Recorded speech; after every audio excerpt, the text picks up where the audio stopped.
मुझे लगता है कि कहीं न कहीं आदिवासियों को लेकर दोनों ही सरकारों को सोचना चाहिए।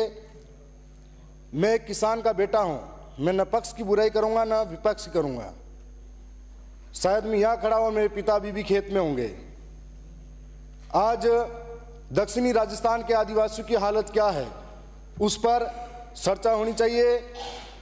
जहाँ के किसान जो अन्न उगा के मेहनत के पसीने से अन्न उगाकर पूरे देश का पेट भरते हैं, वही किसान खाद बीज के लिए 4-4 दिन तक लाइनों में लगते हैं और रोते हैं, गिरते हैं, पड़ते हैं। उन किसानों के साथ में खाद बीज के लिए सबसे बड़ा कालाबाजारी होती है।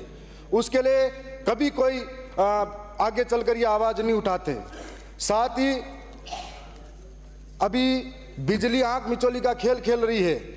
मोटर चालू करके किसान खेत के अंतिम छोर पर जाता है और मोटर बंद हो जाती है, बिजली चली जाती है, कभी आती है कभी जाती है और कोई निश्चित समय नहीं है। उसके लिए लोड सेटिंग के नाम पर जो बिजली कटौती की जा रही है उसका ना तो प्रचारण वाले अधिकारी और ना ही वितरण वाले अधिकारी संतोषप्रद जवाब दे पाते हैं। जो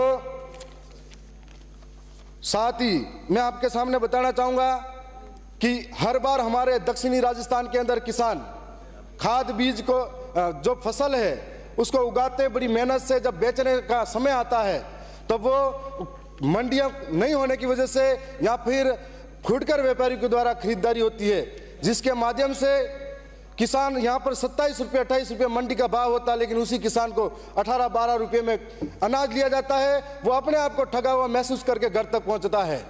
मैं दूसरी और बात कहना चाहूँगा कि ये जो पूरे 5 साल के अंदर पेपर लीक और पेपर रद्द, ये शब्द सबसे ज्यादा अगर किसी को दर्द हुआ होगा मेरे जैसे नौजवान ने झेला होगा, दक्षिणी राजस्थान के नौजवान ने झेला होगा। हम लोग आज जोधपुर और जयपुर के अंदर कोचिंग करने आते हैं तो हमारी पीड़ा ये है कि हम लोग खेत गिरवे रख के आते हैं, माँ के गहने गिरवे रख के आते हैं और हम लोग यहाँ पर पढ़ने आते हैं, 3-3 महीने तैयारी करते हैं, ब्याज में पैसा लेकर आते हैं। जब हमारे लोगों के साथ में पेपर लीक या फिर पेपर रद्द होता है तब हमको लगता है सीने पे कि सामने वाले का गला दबा दे या फिर उसकी गर्दन पकड़ ले। ऐसे लोगों के लिए फांसी का प्रावधान होना चाहिए। हमारे लोगों के आज भी खेत गिरवे पड़े हुए हैं। यह बात हम लोग कहना चाहते हैं कि आज ये सरकार से भी उम्मीद है कि आने वाले समय में पेपर लीक जैसा शब्द और पेपर रद्द जैसा शब्द हमारे सामने नहीं आए। मैं दक्षिणी राजस्थान के उस इलाके से आता हूं जहां पर विद्यालय तो हैं लेकिन स्टाफ की कमी है, बच्चे पढ़ाने वाला कोई नहीं है। हम लोग इस पीड़ा को समझते हैं कि वहां पर हम लोग मुकाबला करते हैं तो कैसे मुकाबला कर सकते हैं सीकर जयपुर जैसे सिटी में रहने वाले बच्चों का। माननीय अध्यक्ष महोदय, एक तरफ समाप्त करें। माननीय अध्यक्ष महोदय, मैं पहली बार बोलने खड़ा हुआ, थोड़ा आपका संरक्षण चाहूंगा। उतना ही उनकी पार्टी की व्यवस्था है, आप विराजे।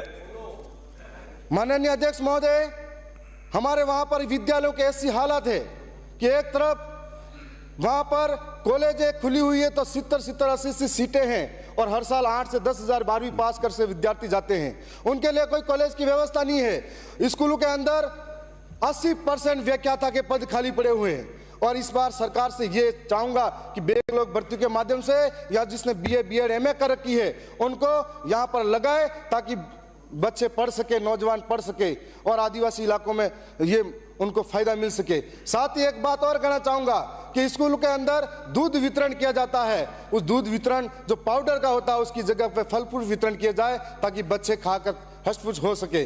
और आप सबने मुझे टाइम दिया, मैं उसके लिए आपका धन्यवाद करता हूं। मैं एक और पीड़ा है जो पूरे राजस्थान के नौजवानों की है कि भर्ती के अंदर 40% का जो क्राइटेरिया लगा रखा है। मैं भी BA BEd और MA करके अभी यहां तक पहुंचा हूं। 40% लगा रखा है। हमारे दक्षिणी राजस्थान के अंदर मूलभूत सुविधाओं का अभाव है, उसके बाद हम कंपटीशन करते हैं, कई बार रह जाते हैं।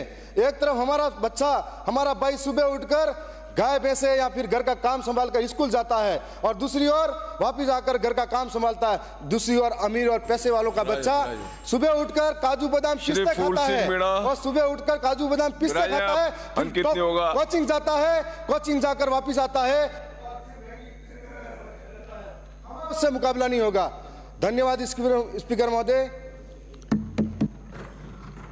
श्री छगन सिंह राजपुरोहित। धन्यवाद सभापति महोदय। कि आप